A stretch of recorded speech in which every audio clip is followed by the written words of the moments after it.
Quantum number, जिसे हम angular quantum number के नाम से भी जानते हैं। इसे हम डिनोट करते हैं स्मॉल एल से। अब देखो बच्चों, ये वर्क कैसे करती है, ये बताती है हमारा शेप ऑफ ऑर्बिटल। जैसे प्रिंसिपल क्वांटम नंबर बता रही थी साइज ऑफ ऑर्बिटल, ऐसे ये बताती है शेप ऑफ ऑर्बिटल। साथ में ये इंफॉर्मेशन देती है सब शेल के बारे में भी। तो चलिए स्टार्ट करते हैं। इफ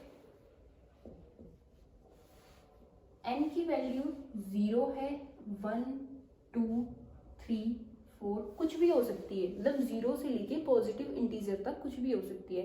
जो प्रिंसिपल क्वांटम नंबर थी उसकी वैल्यू सिर्फ पॉजिटिव इंटीजर होती है, यानी कि 1 से लेके स्टार्ट होती है। ऐसे यहाँ पे जो हमारी l की वैल्यू होगी वो स्टार्ट होगी 0 से लेके 1, 2, 3, 4 कुछ भी हो सकती है। तो अगर l की वैल्यू 0 है तो पहले इसका नाम और साथ में इसकी शेप देखते हैं। तो अगर l की वैल्यू 0 है तो वो होगा हमारा s ऑर्बिटल, जो कि हमारा होता है स्फेरिकल, ठीक है, राउंड शेप बोलते हैं इस टाइप। ओके, अगर l की वैल्यू 1 है तो हमारा ऑर्बिटल होगा p, जो होता है हमारा डम्बल शेप, डम्बेल, ठीक है। डम्बल किस टाइप का होता है हमारा, इस तरह का। और अगर l की वैल्यू 2 है तो हमारा जो ऑर्बिटल का नाम होगा वो होगा d ऑर्बिटल, और उसकी शेप अब कैसी होगी, डबल डम्बेल, डबल डम्बेल।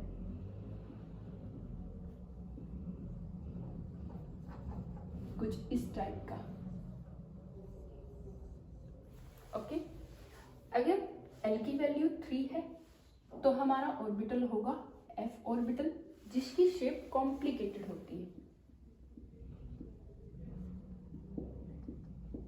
जिसकी शेप होती है कॉम्प्लिकेटेड, 8 फोल्ड स्ट्रक्चर बोलते हैं जिसे हम,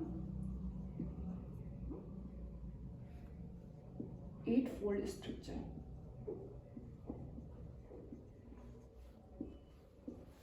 और अगर 4th है, l की वैल्यू 4th है तो ये हो जाएगा हमारा g ऑर्बिटल, जो अभी तक नहीं मिला है, मतलब जिसके बारे में अभी तक नहीं पता है, इसकी कोई शेप वगैरह कोई वेरिफिकेशन नहीं है।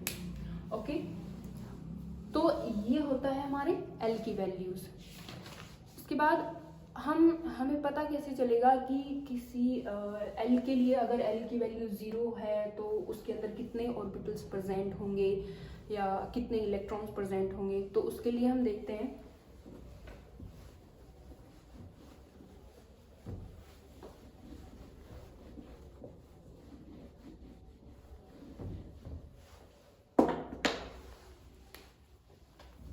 देखो सपोज अब हमें निकालनी है n के लिए l की वैल्यू।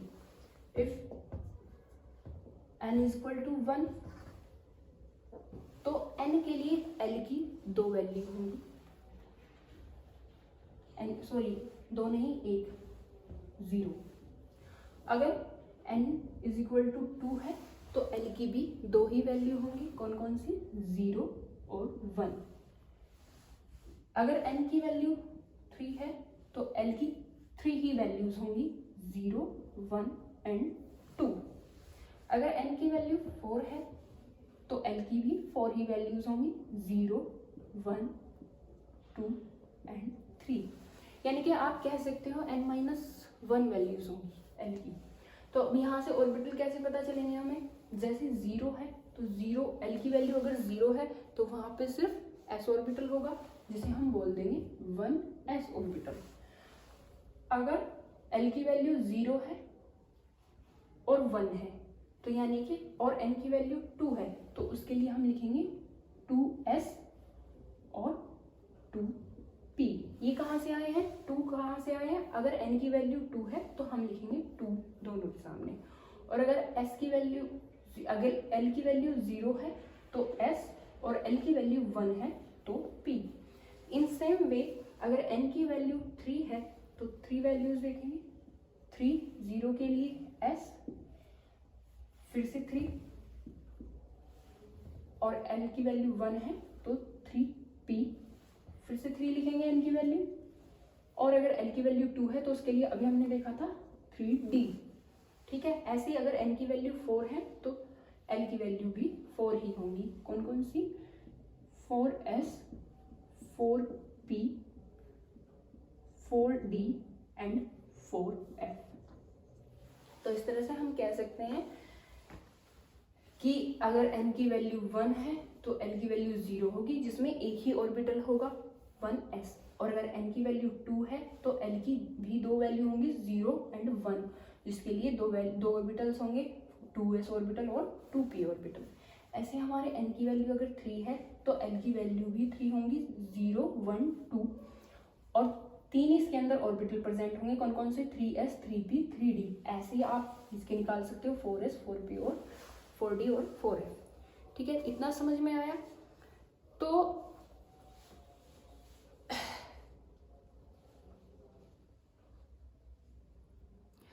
अब हम, अगर हमें किसी इलेक्ट्रॉन का ऑर्बिटल एंगुलर मोमेंटम निकालना है या एजीम्यूथल क्वांटम नंबर निकालना है तो उसके लिए एक फॉर्मूला होता है बच्चों। तो वो फॉर्मूले की मदद से हम इसमें नंबर ऑफ इलेक्ट्रॉन निकाल सकते हैं। कैसे निकालते हैं मैं वो भी बताऊंगी एग्जांपल के थ्रू। तो देखो, इतना समझ में आया?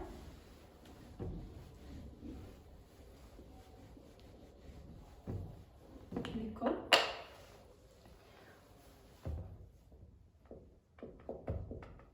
Orbital angular momentum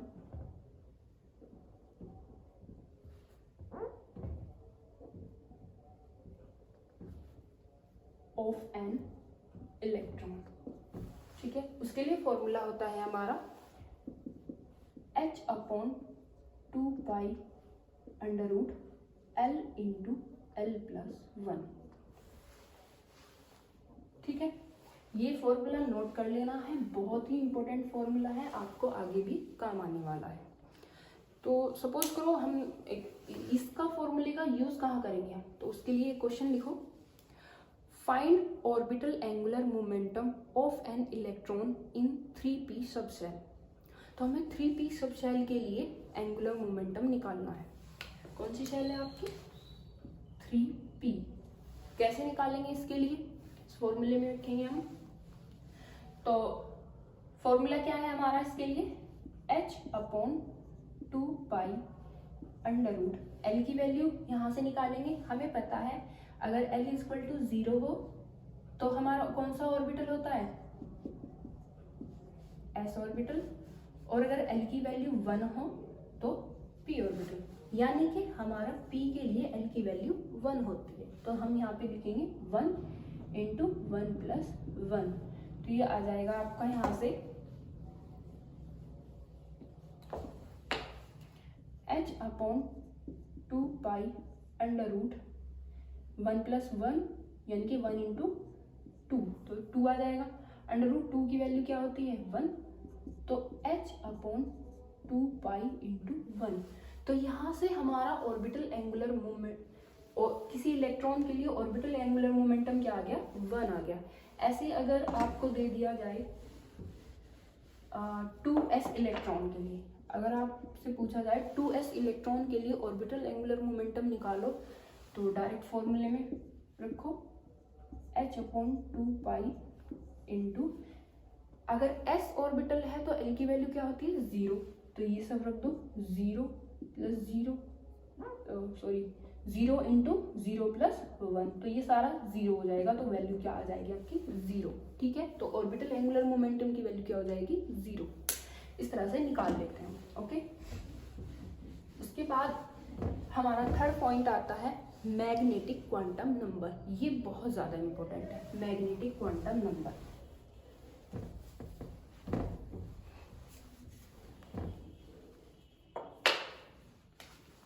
The third one is magnetic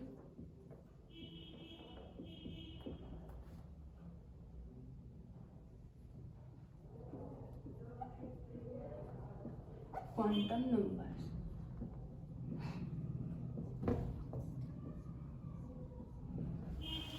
तो जो ये मैग्नेटिक क्वांटम नंबर्स होते हैं ये बच्चों बताती हैं आपके ओरिएंटेशन के बारे में, ओरिएंटेशन ऑफ इलेक्ट्रॉन, मतलब आपका जो इलेक्ट्रॉन है किस ओरिएंटेशन में प्रेजेंट है। जैसे कि कितनी, मैंने शुरू में ही बताया था जब वीडियो शुरू किया था, कितनी ओरिएंटेशन होती है, 3 ओरिएंटेशन होती है, एक्स, वाई और जेड। तो कौन सी एक्सिस पे प्रेजेंट है आपका इलेक्ट्रॉन वो पता चलता है हमें मैग्नेटिक क्वांटम नंबर से। साथ में ये क्वांटम नंबर आपके बताते हैं इलेक्ट्रॉन की मैग्नेटिक प्रॉपर्टी के बारे में। दैट मीन्स इलेक्ट्रॉन आपका पैरामैग्नेटिक है या डायमैग्नेटिक है, वो सब बताती है। अब वो कैसे पता लगाते हैं हम अभी देखते हैं। तो देखो, ये जो मैग्नेटिक क्वांटम नंबर होते हैं ये डिपेंड करते हैं आपके एल की वैल्यू पर भी डिपेंड करते हैं। कैसे डिपेंड करते हैं देखो, इफ एल की वैल्यू 0 से स्टार्ट होती है, if L is equal to 0 then M is equal to 0। अगर एल की वैल्यू 0 है तो एम की वैल्यू भी 0 ही होगी। और अगर एल की वैल्यू 1 है तो एम के लिए 3 वैल्यूज हो जाएंगी, -1, 0 और +1।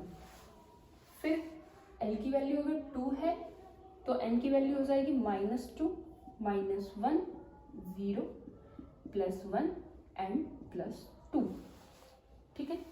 ऐसे अगर एल की वैल्यू 3 है तो एम की भी वैल्यू हो जाएगी -3, -2, -1, 0, +1, +2 एंड +3। तो यहाँ से एक चीज निकल के आ रही है बच्चों, एक फॉर्मूला निकल के आ रहा है कि जो L के लिए M की वैल्यू होगी वो होगी आपकी -L2 + L। इस चीज को कहीं पे नोट बना के लिख लेना बड़ा बड़ा सा, ठीक है, ये बहुत इंपॉर्टेंट है। तो यहाँ से आप पता लगा सकते हो कि अगर कोई L की वैल्यू दी हुई है तो उसके लिए M की वैल्यू हम कैसे कैलकुलेट करेंगे, कैसे करेंगे, -L2 + L। जैसे 3 है तो -3 से +3 तक वैल्यूज होंगी इसकी। ओके, अब आगे देखते हैं।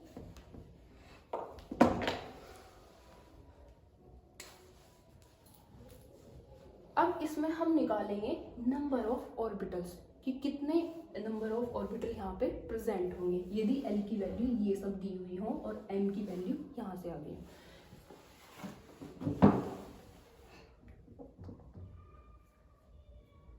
नंबर ऑफ ऑर्बिटल, ठीक है। अब देखो M की वैल्यू अगर 0 है तो 0 किसके लिए होती है, s ऑर्बिटल के लिए। s ऑर्बिटल है तो यानी कि एक सिंगल ही ऑर्बिटल यहाँ पे प्रेजेंट है, ठीक है। या यहाँ से भी आप आइडिया लगा सकते हो, अगर L की वैल्यू 0 है तो M की वैल्यू भी 0 होगी, और क्योंकि L की वैल्यू 0 है तो ये होगा हमारा s ऑर्बिटल, ठीक है। इतना समझ में आया, कितने ऑर्बिटल होंगे, नंबर ऑफ ऑर्बिटल कितने हो जाएंगे यहाँ पे आपके 1, कितने हो जाएंगे 1, ठीक है। इसके बाद अगर L की वैल्यू 1 है तो M की 3 वैल्यूज होंगी। 3 वैल्यूज किसके लिए होती है, p ऑर्बिटल के लिए। ये हो गया हमारा p ऑर्बिटल, ठीक है। तो यहाँ पे कितने नंबर ऑफ ऑर्बिटल होगी, 1, 2 एंड 3। तो यहाँ पे आप लिखोगे number of orbital equal to 3। आगे देखो, P में आपको पता ही है कि कितने नंबर ऑफ ऑर्बिटल होते हैं, 3। ऐसे ही आपका अगर L इक्वल टू 2 है तो कितने ऑर्बिटल बनेंगे M के लिए, 1, 2, 3, 4 एंड 5। और 5 कहाँ पे होते हैं आपके D ऑर्बिटल में, D ऑर्बिटल। तो पता चल रहा है बच्चों कहाँ से आ रहे हैं ये नंबर ऑफ ऑर्बिटल्स, ये सब आपके पता चलते हैं क्वांटम नंबर से ही। कितने हैं यहाँ पे, 1, 2, 3, 4 एंड 5। तो लिख दो, मैं यहाँ पे लिख देती हूँ, वहाँ पे जगह नहीं है, ठीक है। ऐसे आपका अगर L इक्वल टू 3 है तो M की कितनी वैल्यूज होंगी, 1, 2, 3, 4, 5, 6 एंड 7। इसका मतलब आपके पास 7 ऑर्बिटल्स होंगे। और 7 ऑर्बिटल कहाँ पे होते हैं, F ऑर्बिटल में। 1, 2, 3, 4, 5, 6 एंड 7। तो देखो 1 2 3 4 5 6 एंड 7, ये हो गया आपका f ऑर्बिटल। ठीक है, यहाँ पे लिख देते हैं हम रेड पेन से नंबर ऑफ ऑर्बिटल 7। ये जो रेड पेन से मैंने लिखे हैं नंबर ऑफ ऑर्बिटल है, इधर मेरे पास जगह नहीं बची है इतनी, तो आप अपनी कॉपी पे साइड में लिख सकते हो। ओके, अलग से कॉलम बना के। ठीक है, इतनी बात समझ में आई। अब हमें क्या करना है, मैं यहाँ पे आपको एक फॉर्मूला दूंगी जिसमें हम बताएंगे number of orbital in given subshell आप कैसे निकालोगे। मान लिया एक तरीका तो ये है कि आपको एल की वैल्यू दे दी और आप फिर ऐसे एम की बनाओ, ऐसे ऑर्बिटल्स बनाओ और वहाँ पे काउंट करो। एक तरीका तो ये है जिसमें आपको बहुत ज़्यादा टाइम लगने वाला है। दूसरा तरीका ये है कि मैं आपको एक फॉर्मूला दूंगी और आप उससे झटपट एल की वैल्यू रख के कैलकुलेट कर सकते हो नंबर ऑफ ऑर्बिटल्स। तो देखो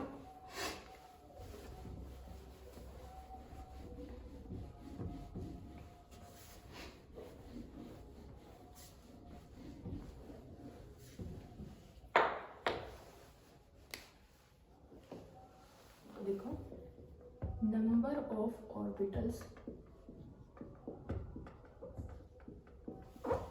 of orbitals in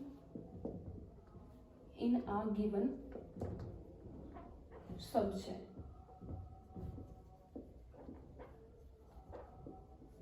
कैसे कैलकुलेट करोगे आप, उसके लिए फॉर्मूला होता है 2l+1, ये आपका फॉर्मूला होता है। अब हम इसे यूज कैसे करेंगे, माना कि आपको l की वैल्यू दे दी गई है l = 2, तो आपसे पूछा है यदि किसी सबशेल के लिए l की वैल्यू 2 हो तो उसमें नंबर ऑफ इलेक्ट्रॉन कितने होंगे। तो इस फॉर्मूले के अंदर रख दो 2 × 2 + 1, तो यहाँ से कितना आ जाएगा, आंसर इज 5, यानी कि आपका d ऑर्बिटल है और वहां पे नंबर ऑफ ऑर्बिटल्स 5 होंगे। ठीक है, इतना समझ में आया। अब चलते हैं हम आगे।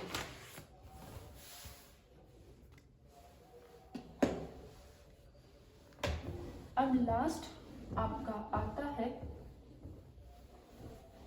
Number spin quantum number. The fourth is spin quantum number. हाँ बच्चों, एक बात और छूट गई, मैंने कहा था अभी आपसे जब मैग्नेटिक क्वांटम नंबर शुरू किया था कि मैग्नेटिक क्वांटम नंबर से हम इलेक्ट्रॉन्स की मैग्नेटिक प्रॉपर्टी के बारे में भी बताते हैं। दैट मीन्स कि वो डायमैग्नेटिक है या पैरामैग्नेटिक है। ठीक है ना। माना कि मैंने आपसे कहा है कि ये आपका p ऑर्बिटल है और इसमें 4 इलेक्ट्रॉन फिल है। ठीक है, और मैंने पूछा है इसमें आपसे कि आपका जो इसमें आपको m की वैल्यू दे दी गई है 0, तो इसमें आपसे पूछ लिया कि कोई p ऑर्बिटल है जिसमें 4 इलेक्ट्रॉन फिल हैं, उनमें से किसी एक इलेक्ट्रॉन की मैग्नेटिक मोमेंट की वैल्यू 0 है, तो बताओ वो पैरामैग्नेटिक होगा या डायमैग्नेटिक होगा। तो देखो p के लिए हम इसकी वैल्यू कैसे रखते हैं, m की -1 0 +1। ठीक है, तो m की वैल्यू हमें 0 दी गई है, दैट मीन्स इस इलेक्ट्रॉन के बारे में बात की गई है। तो देखो ये इलेक्ट्रॉन क्या है बच्चों, सिंगल इलेक्ट्रॉन है, और हमें पता है अगर कोई इलेक्ट्रॉन पेयर्ड होता है तो उसे हम बोलते हैं डायमैग्नेटिक, और अगर कोई इलेक्ट्रॉन अनपेयर्ड होता है तो उसे हम बोलते हैं पैरामैग्नेटिक। तो अब क्योंकि इस इलेक्ट्रॉन की बात की जा रही है और ये सिंगल है, तो अब ये इलेक्ट्रॉन आपका क्या कहलाएगा, पैरामैग्नेटिक।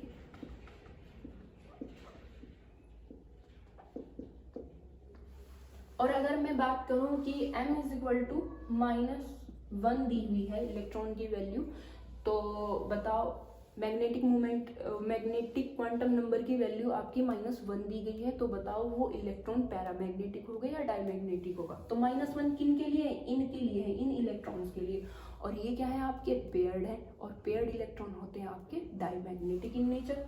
तो ये -1 के लिए आप क्या लिखोगे, डायमैग्नेटिक। ठीक है, आई होप इतना समझ में आया होगा आपको। अब हम बात करते हैं ना फोर्थ क्वांटम नंबर के बारे में, जिसका नाम है स्पिन क्वांटम नंबर। अब ये जो स्पिन क्वांटम नंबर है ये आपके श्रोडिंगर वेव इक्वेशन को फॉलो नहीं करती। क्यों नहीं करती? देखो, the fourth is spin quantum number।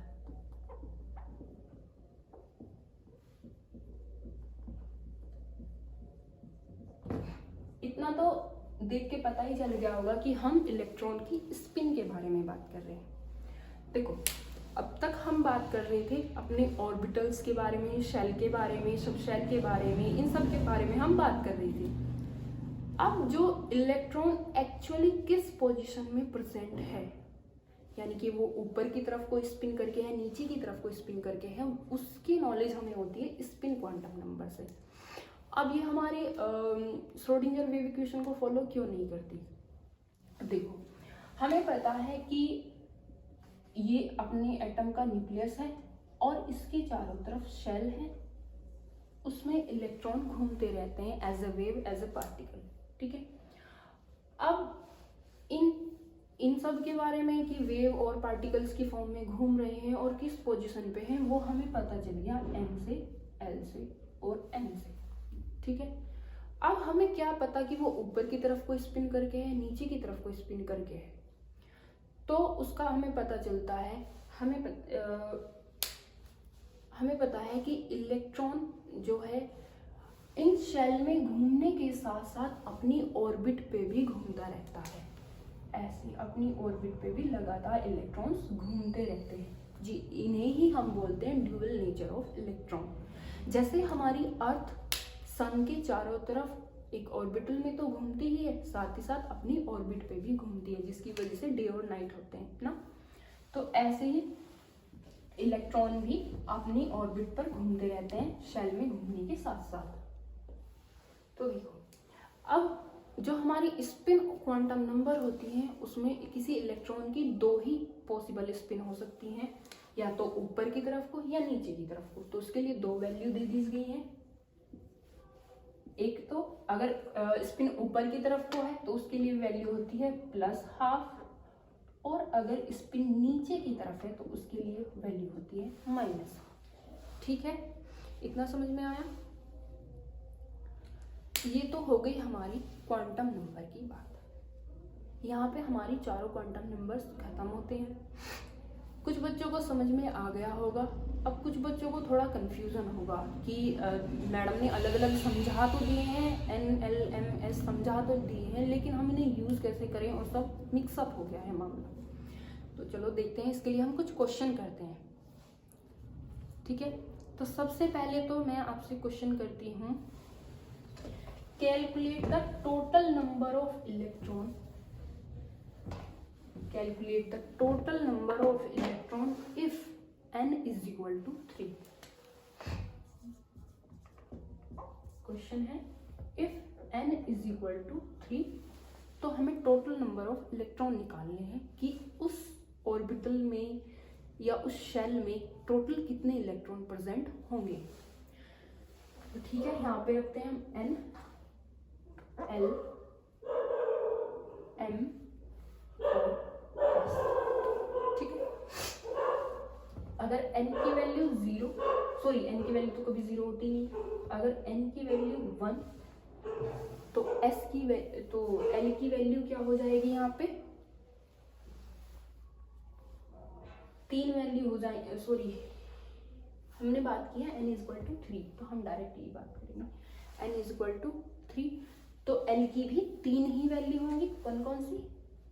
0, 1, 2।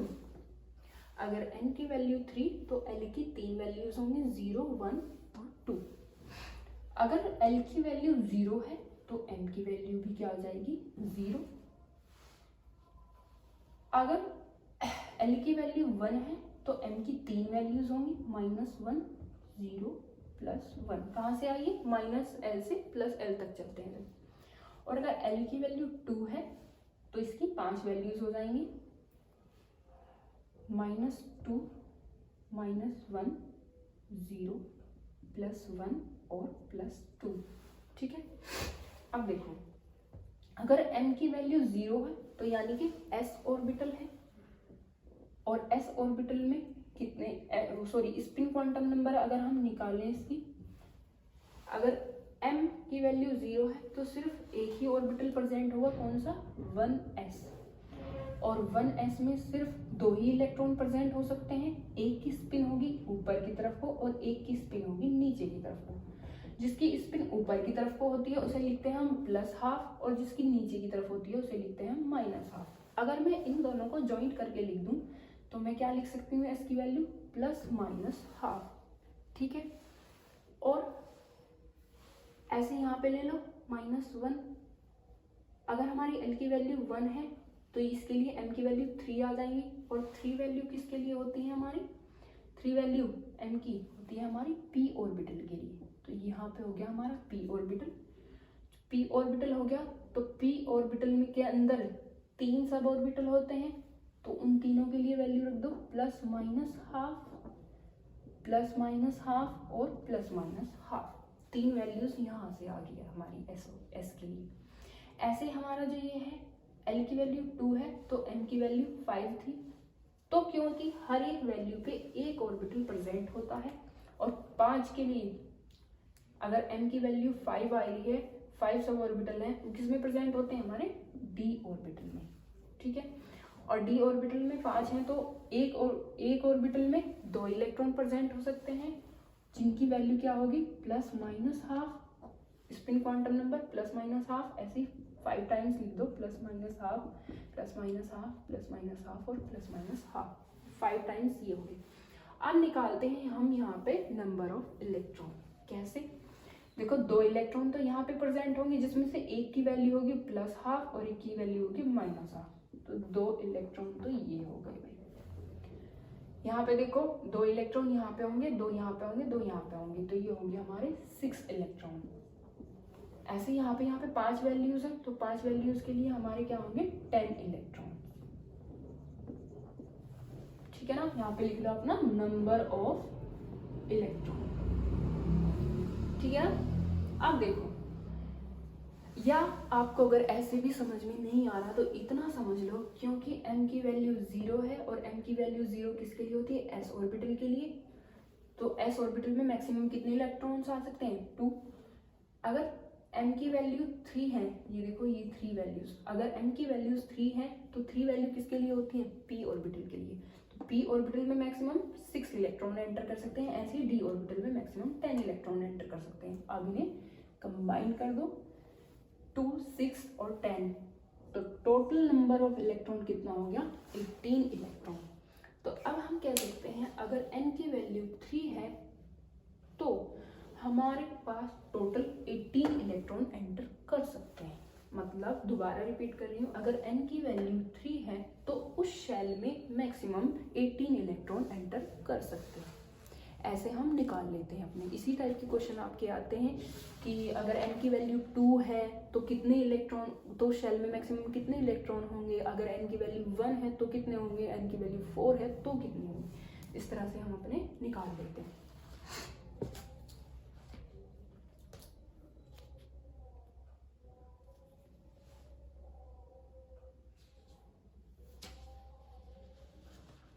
ठीक है, अब एक और क्वेश्चन देती हूँ मैं आपको।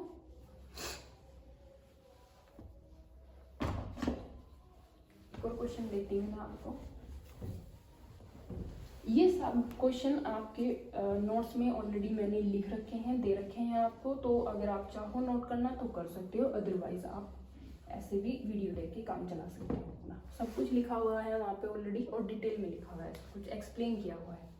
अच्छा, एक क्वेश्चन दिया है आपको, सपोज क्लोरीन है, तो क्लोरीन का हमें एटॉमिक नंबर पता है 17 होता है, तो आपसे कहा गया है calculate the all quantum number of 14th electron of chlorine atom, कि क्लोरीन एटम है, इसमें 14वें इलेक्ट्रॉन के चारों क्वांटम संख्याओं के मान बताने हैं। तो कैसे होगा, देखो सबसे पहले इसका इलेक्ट्रॉनिक कॉन्फ़िगरेशन 1s2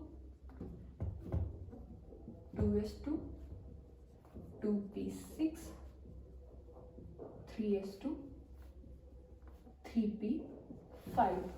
तो हमें बताने हैं 14th इलेक्ट्रॉन की सभी क्वांटम संख्याओं के मान बताने हैं। तो देखो यहाँ पे 2, 4, 10,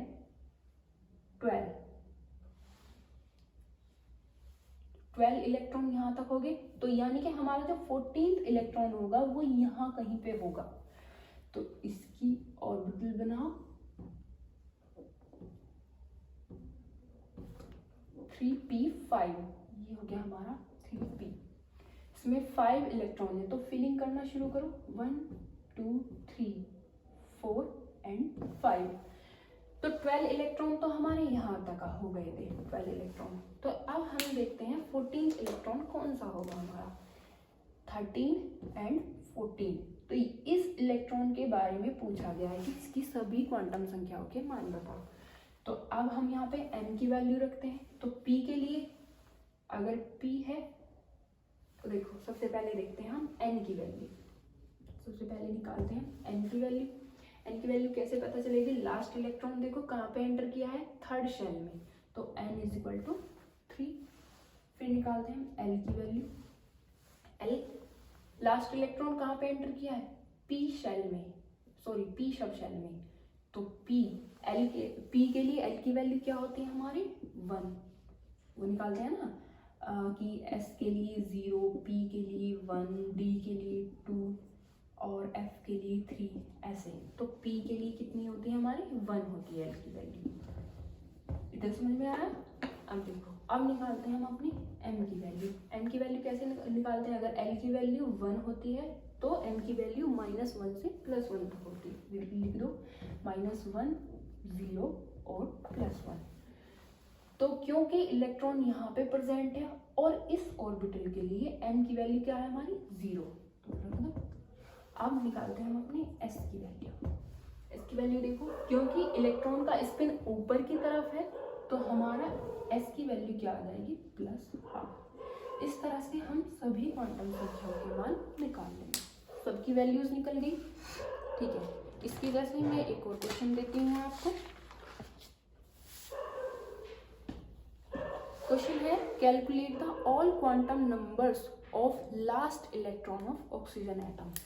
तो जो हमारा ऑक्सीजन एटम है उसकी जो लास्ट इलेक्ट्रॉन होगा उसकी सभी क्वांटम संख्याओं की वैल्यू हमें बतानी है। तो देखो ऑक्सीजन होता है हमारा 8, 1s2, 2s2 और 2p2, ठीक है। हमें बताना है लास्ट इलेक्ट्रॉन के बारे में, लास्ट इलेक्ट्रॉन। तो अभी देखो ये लास्ट इलेक्ट्रॉन यहाँ पे होगा, बनाओ ऑर्बिटल।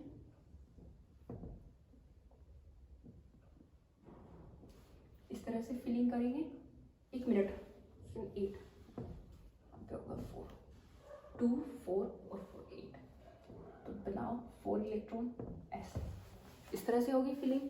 अब देखो लास्ट इलेक्ट्रॉन की बात की है तो ये वाला इलेक्ट्रॉन है ना।